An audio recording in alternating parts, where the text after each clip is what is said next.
যশোর জেলার যশ খেজুরের রস। তবে এই বিন্দু বিন্দু রসটা পেতে যে শ্রমটা দেওয়া লাগে সেটা একটু দেখুন। অসাধারণ দক্ষতা দিয়ে গাছটা কাটা হচ্ছে, পরিচর্যা করা হচ্ছে এবং এই গাছ যে কাটে তাকে গাছি বলা হয়। খুব চমৎকারভাবে গাছটা কাটা হচ্ছে।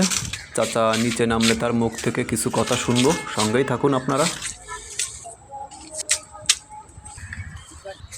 গাছ তোলা তো বেশ কষ্টের নাকি কাকা? অনেক কষ্টের কাজ।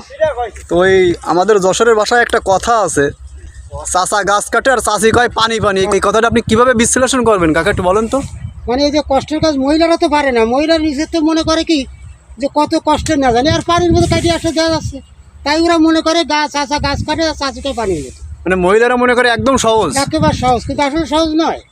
সহজ না মানে এই যে দেখলাম তো আমি দাঁড়ার এখানে অসংখ্য পাতা, হ্যাঁ, অসংখ্য কথা। অসংখ্য পাতা, এবং যে কাটার ভিতরে আপনি এই যে সংগ্রামটা করলেন আগে আমার 40 মিনিট। 40 মিনিট।